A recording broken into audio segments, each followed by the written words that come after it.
Dios me lo bendiga. Vamos a empezar con una oración. Padre, venimos delante de la historia del mundo, cómo se como el Dios eterno y Padre abre haznos curiosos, Señor amado, y que esta palabra nosotros la podamos grabar en nuestro ver más claro, con cómo se pudo desarrollar tu movimiento. En el nombre de Jesús pedimos que tú abras, que tú guíes cada palabra y cada enseñanza.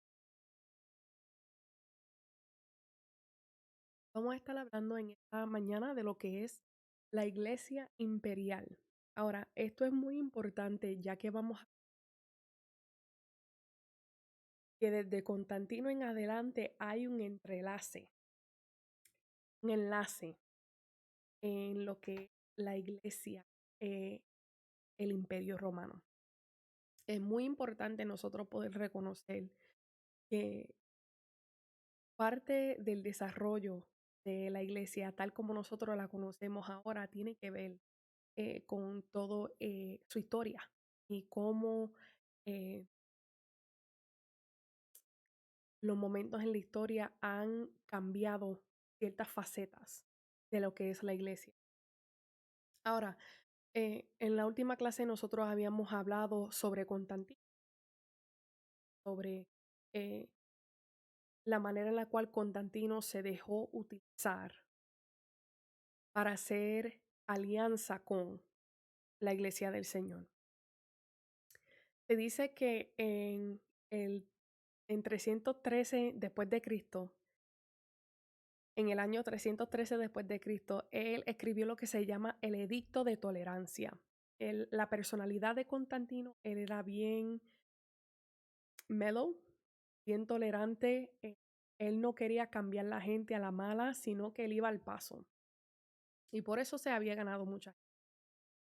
El Edicto de Tolerancia y todo lo que era la intolerancia contra la religión cristiana.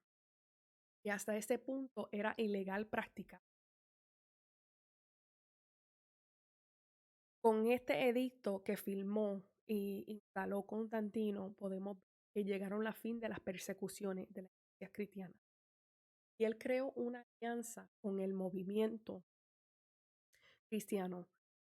Como les había explicado anteriormente y durante este capítulo podemos ver que él tuvo una revelación de la cruz y que esa revelación a él lo ayudó a obtener la victoria para que él pudiera ser el emperador de Roma.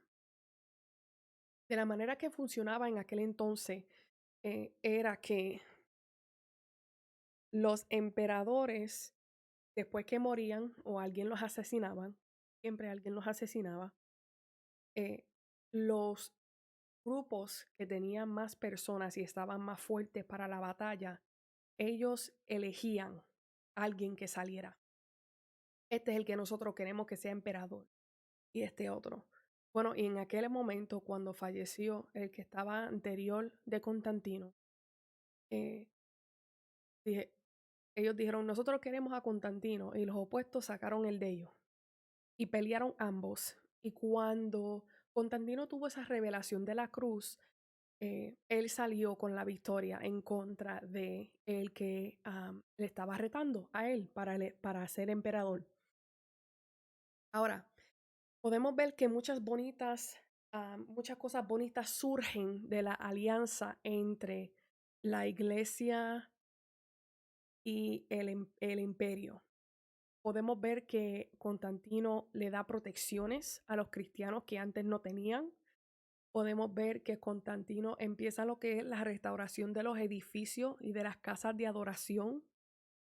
Era muy importante esto porque el emperador Diocleciano destruyó mucho de los edificios y confiscaron muchas de las iglesias físicas, de los templos.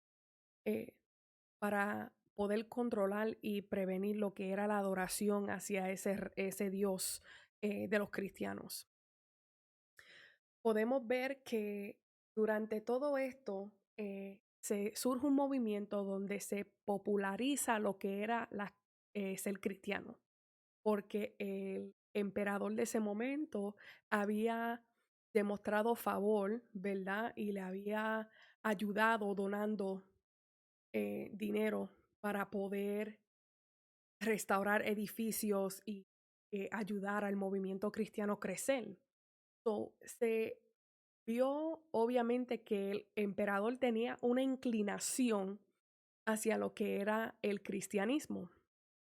Ahora, era muy difícil para la iglesia primitiva porque algunas de las personas que adoptaron esto también no lo adoptaron correctamente, sino porque estaba popularizado en ese momento y querían implementar imágenes, eh,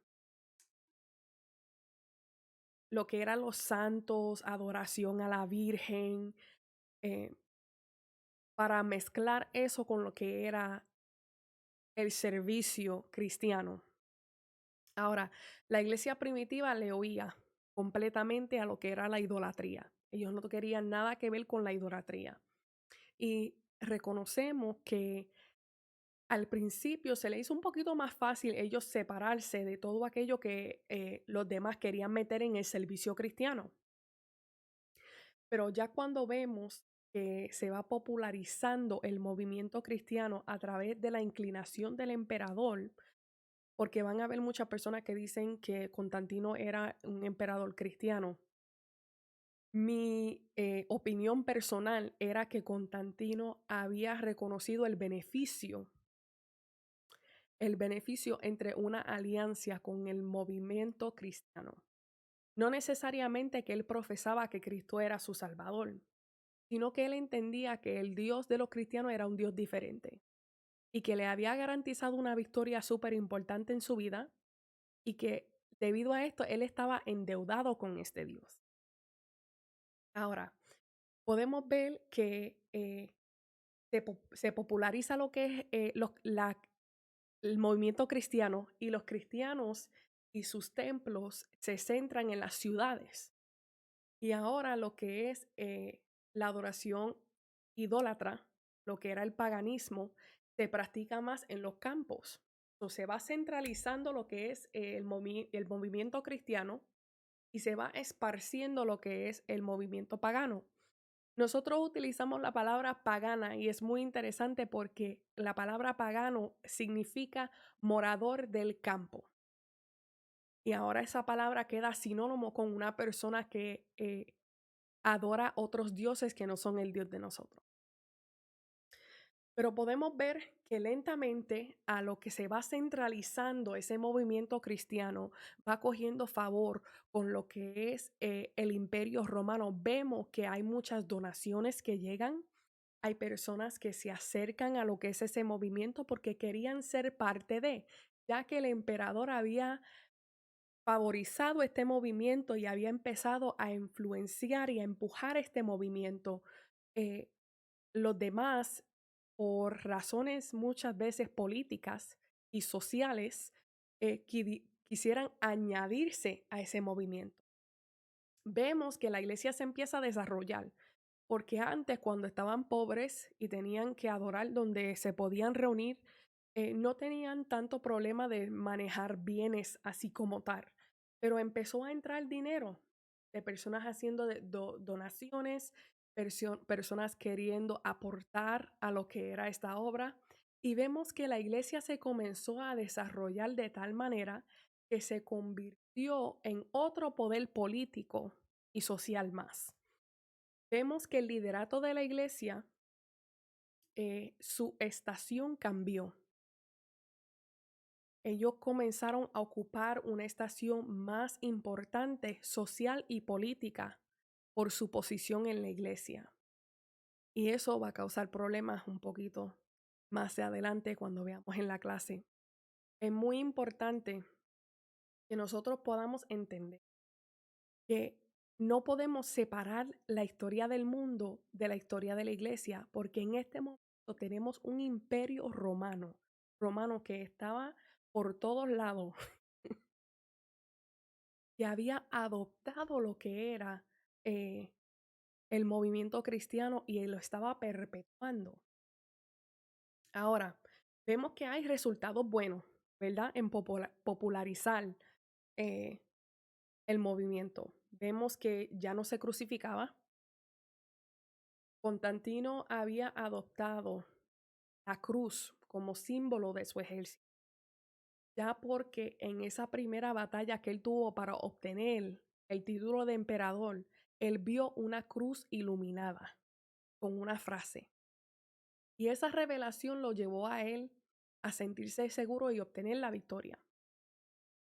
Y como él asociaba ahora esta cruz con este momento íntimo, divino que él tuvo, él no quiso que ya se matara personas utilizando la cruz, o ya no se crucificaba. Él dijo, ya no más. Antes de la popularización de la cristiana, del movimiento cristiano, vemos que había muchas prácticas horribles que se practicaban entre lo que era las personas romanas. Uno de ellos era el infanticidio, donde infantes que fueron abandonados por sus padres los dejaban a morir. Habían otras personas tan bárbaras que recogían a los infantes que no tenían padres y que ellos ahorita los vendían como esclavos. Pero al implementar lo que era el movimiento cristiano en lo que el imperio, se perpetuó mucho de las reglas que nos utilizaban para respetarse al uno con el otro, para protegerse, para ayudarse el uno al otro. Y se pegó ese amor de prójimo y se pegó ese entendimiento sobre nuestro deber de ayudar a aquellos que necesitan ayuda sin esperar nada a cambio. Y se empezaron a perpetuar muchas de esas reglas de oro que nosotros como cristianos sabemos que Cristo nos llama a ese amor, a ese cuido, a esa atención de nuestro prójimo. Y como se perpetuó eso, también se desarrolló una moralidad bonita entre las personas romanas. Y también algo bueno que resultó de todo esto fue que se prohibió los juegos de los gladiadores. Ellos trataron de reducir lo que era el matar a alguien por sencillamente sentarse ahí a ver un espectáculo. Para ellos sentarse a ver un espectáculo donde un hombre matara a otro hombre, eso no era parte de lo que Dios había designado. Y no se podía apoyar eso más. Siguieron practicándolo de una manera u otra hasta 404 después de Cristo, pero eh, quedó oficialmente prohibido los juegos de gladiador. Pero también nosotros sabemos que cuando algo se populariza, pierde un poquito de la esencia de que tenía, ¿verdad?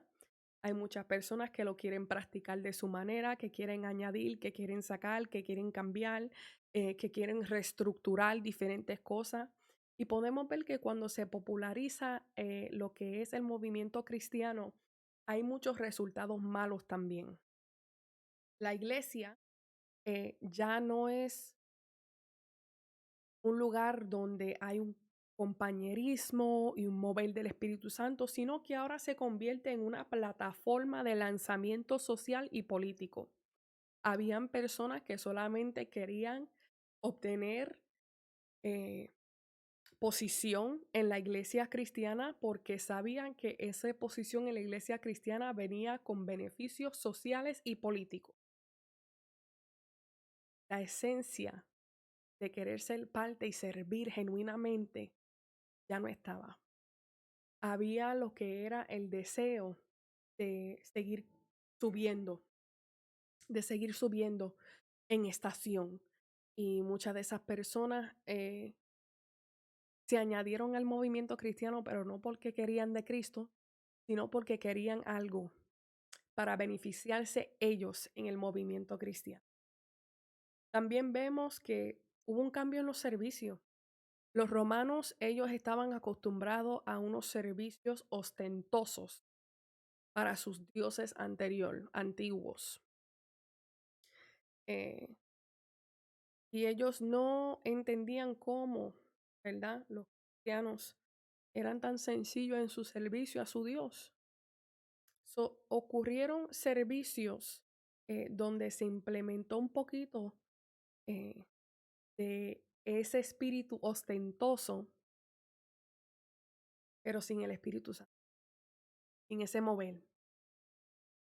Vimos que se implementaron muchas cosas que estaban durante los servicios paganos.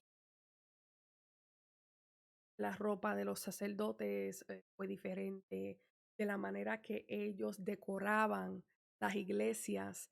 eh, ya no eran iglesias sencillas, sino que eran catedrales. O sea que el servicio se veía diferente. Era mucho más frondoso y mucho más ostentoso, pero la esencia del espíritu que estaba con la iglesia primitiva se estaba perdiendo. Ahora también vemos que cuando empezaron a popularizar lo que era el cristianismo, vemos que algunos de ellos estaban acostumbrados a ídolos y imágenes y ellos trasladaron esas imágenes a santos, mártires, la Virgen. Ahora, yo leyendo este libro y me imagino que tú también, te quedaste como que, ok, wow, eso se escucha muy similar a lo que se practica en la Iglesia Católica. Mm, y ahí vamos a llegar, ¿verdad? Ya que sabemos que parte de lo que es la Iglesia Católica, vamos a estar hablando un poquito después de la influencia que tenía esa iglesia romana, cómo ellos se adueñaron de de esa autoridad. Pero los resultados malos de la popularización de este movimiento fueron que la iglesia ya se utilizó como una plataforma de lanzamiento social y político, que los servicios ya no eran lo mismo, no eran sencillos, sino que eran más. Y que ahora se estaba implementando lo que eran las imágenes, los santos y la adoración a la Virgen. Como nosotros habíamos hablado anterior, la iglesia primitiva le huía a la idolatría. Pero ahora se veían en un momento donde estaba tan popularizado su movimiento que todo el mundo le estaba cambiando y adoptando y cambiando y haciéndolo de ellos. Ahora, vemos que Constantino, para tratar de contrarrestar, se dice en la historia, para tratar de contrarrestar un poco de la idolatría que ya estaba fuertemente eh, en la cultura romana, él creó un capital separado que se llamaba Constantinopla. Y Constantinopla había declarado en esa ciudad el cristianismo como la religión oficial. Excelente. Llegó a ser la religión oficial del imperio entero. Pero en este lugar él buscaba eh, separar lo que era el cristianismo de las costumbres que ya estaban tan fuertemente eh, en los hábitos de los romanos. Pero como quiera podemos ver que aún en Constantinopla se infiltró lo que era la idolatría y la implementación de servicios que no son agradables hacia el Señor. Es muy interesante, ya que nosotros vemos cómo eh, la iglesia se convierte no solamente que está tratando de sobrevivir persecución, en una iglesia imperial y que obtener posición en la iglesia venía con favor social y político. Había dinero envuelto ahora, habían personas envueltas que no tenían el deseo sincero de ser cristianos, sino que estaban envueltos en lo que estaba popularizado en ese momento. en ser parte del movimiento nuevo. Y podemos ver que aún tratando lo más fuerte de preservar lo que era la iglesia primitiva, como quiera se infiltra la idolatría, el servicio, se rendían a los dioses antiguos en Roma. Podemos ver que los emperadores, después de Constantino, buscaban convertir la gente a la mala. Como habíamos dicho nosotros al principio de la clase, Constantino creó lo que era un edicto de tolerancia. Él esperaba que las personas se toleraban el uno al otro, no importando diferencia en religión. Él tenía mucha paciencia, él no buscaba convertir a nadie a mala, sino porque él enseñó favor a lo que era el cristianismo. El cristianismo se popularizó porque las personas querían estar donde estaba el favor del emperador. Ahora, podemos ver que los emperadores, después de Constantino, incluyendo su hijo, buscaban convertir la gente a la mala, creyendo leyes, edictos, tratando de esforzar a la gente a practicar lo que es el cristianismo. Nosotros sabemos, tenemos que hacer una pausa aquí. Con esto se dice todo, porque tú y yo sabemos que Cristo no puede forzar a nadie que lo siga, sino que nosotros todos los días tenemos que tomar una decisión consciente de tomar nuestra cruz y de seguir al Señor. Pero lo más difícil de todo esto es que nosotros podemos ver de la manera que se está educando a estos emperadores que vienen después de Constantino. Ellos no entienden lo que es la esencia de la búsqueda de Cristo. No lo entienden. No entienden lo que es la esencia de convertir a las personas a través de la evangelización y no a la mala. Ahora, porque hubieron esos momentos donde los emperadores quisieron tratar de convertir la gente a la mala, hubieron personas que se encerraron en su paganismo y no recibieron ese cambio. Hubieron mártires que murieron eh, defendiendo al paganismo a través de estos edictos que levantaron los emperadores después de Constantino.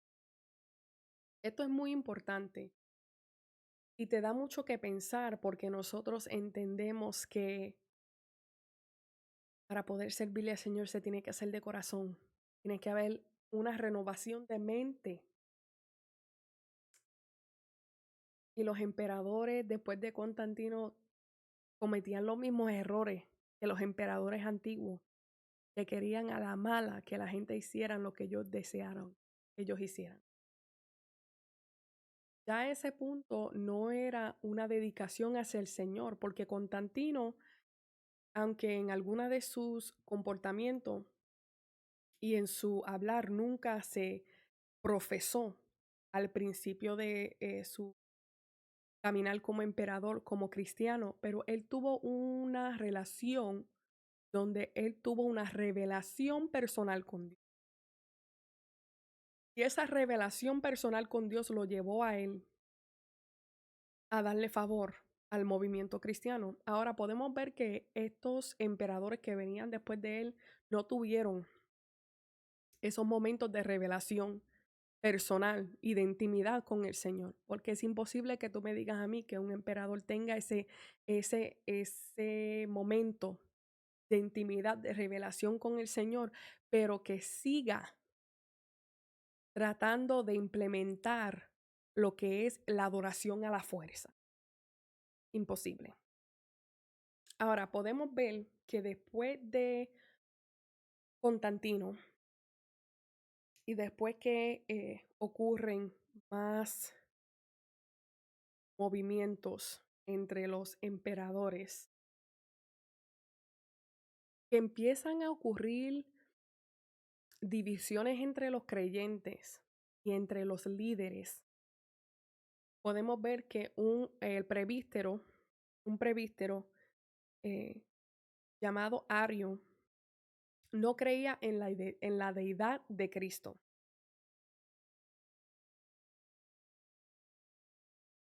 Y eso es una parte muy importante doctrinal para los creyentes y para lo que es el cristianismo. Él creía simplemente que Cristo era un hombre y que Dios Padre tenía la más, el más poder. Y este hombre tenía mucha influencia política y hasta el hijo de Constantino lo seguía en sus enseñanzas. So, vemos que hay mucho debate entre la doctrina básica de lo que se enseña en el cristianismo. Es muy triste saber que se pierde la esencia después que se populariza algo y que los eh, estudiosos empiezan a debatir, eso no es esto, es aquello, es lo otro. Se pierde lo que es esa autoridad. Cuando estaban los apóstoles, ellos tenían esa autoridad de corregir las doctrinas malas que se estaban y los pensamientos erróneos que se estaban levantando en aquel entonces. Pero vemos que cuando ocurren estas personas que empiezan a cuestionar, ya no hay esa misma autoridad. Sí hubieron personas que se levantaron en defensa de la doctrina correcta, pero ya vemos que la dinámica se está perdiendo un poquito y que es menos la doctrina correcta que persuade a las personas y más la influencia política que tenía ese personaje. Y eso es difícil, entender que en aquel entonces alguien podía enseñar un disparate y después que tenía una influencia política impresionante, que muchas personas podían caer en error por culpa de esa persona. Hubo otro obispo de la Odisea llamado Apolinario que creó una idea de que Cristo no era hombre, sino que era Dios en forma de hombre. O sea, que negó la humanidad de Cristo. Y eso también es muy importante parte de la doctrina, ¿verdad? Nosotros creemos que eh, Cristo es parte de nosotros. Él sufrió como nosotros en nuestra humanidad, pero que también era Dios, el Hijo de Dios, que se bajó para salvarnos. Si cuestionas lo que es la deidad y la humanidad de Cristo, quitas una de las partes más importantes de la doctrina. Ahora, también surgió un hombre con la doctrina correcta para contrarrestar las ideas erróneas de Apolinario. Pero podemos ver que se empezaron a mover diferentes sectas y diferentes escuelas de pensar durante este movimiento de popularización del cristianismo y en la iglesia imperial. También ocurrió un hombre que se llamaba Pelagio, Pelagio, que era un monje en Roma que negó la naturaleza pecaminosa del hombre. Él enseñaba que nosotros no tenemos una naturaleza pecaminosa por culpa de Adán, sino que nuestras almas escogen hacer el bien y el mal. Ahora, nosotros sabemos que hasta cierto punto sí nosotros escogemos, pero tenemos que entender que nuestra naturaleza es pecaminosa y que todos los días tenemos que sujetar esta carne al espíritu. Es importante provocar cambio y renovación en mente y en corazón.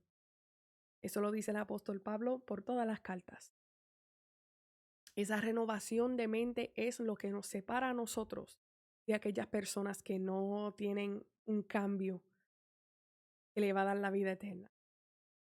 Ahora, podemos ver que se empiezan a mover diferentes sectas y diferentes movimientos que agradan a diferentes personas. Y dependiendo a la estación política de la persona que estaba enseñando, se respetaba un poquito más. Pero también vemos que al fin de lo que era el Imperio Romano se empezó a mover lo que es el espíritu monástico. monjas y los monjes. Es un movimiento de sencillez y de separación que enfatizaba lo que era separarse totalmente de todo lo que estaba alrededor, eh, y ser sencillo no solamente en su manera de vivir, sino también en su manera de buscar. Y ese movimiento también se puso popular, eh, se popularizó.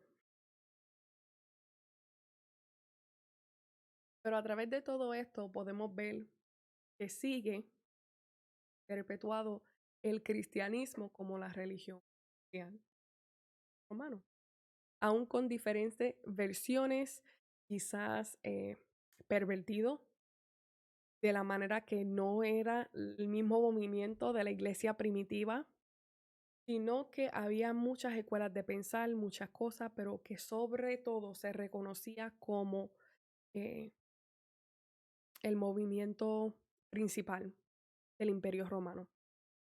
Vemos que al final de estos capítulos de lo que es la iglesia imperial, empezamos a hablar de cómo el obispo de Roma, ahora considerado el Papa, se apoderó de la autoridad para tomar decisiones.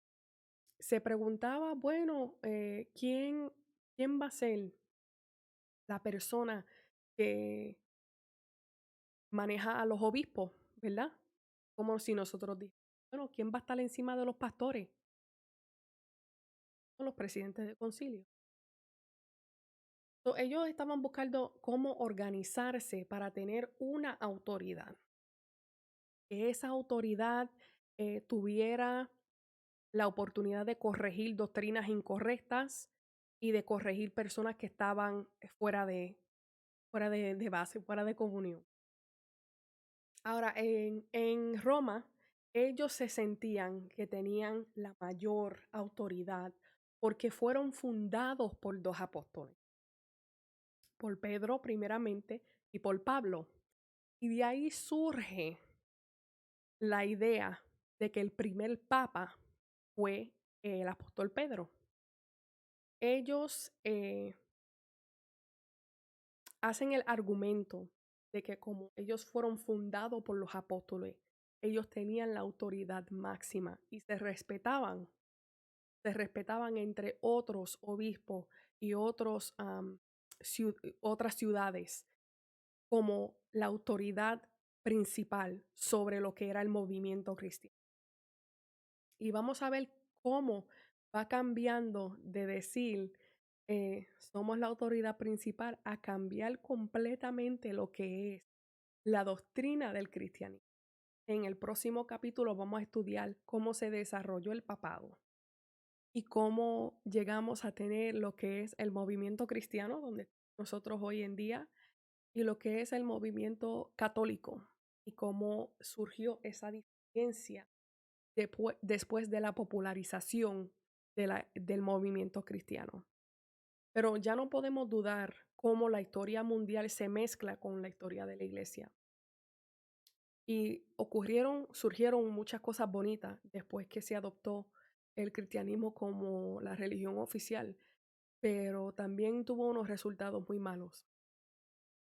Hubieron muchas personas que no entendían eh, la esencia de esa iglesia primitiva, la esencia del mover del Espíritu Santo, la esencia de la doctrina que enseñaban los apóstoles. Y por eso vamos a ver que el cristianismo tiene un periodo donde se parte muchas sectas. Con eso concluimos esta clase. Gracias por su paciencia conmigo. Sé que había mucho material y lo que falta de cubrir, pero si tienen alguna pregunta se pueden comunicar conmigo. Estaremos hablando en la próxima clase, como ya había dicho, sobre el desarrollo del papado y cómo eso juega un papel en el cambio de doctrina a la Iglesia Católica. Dios me los bendiga y los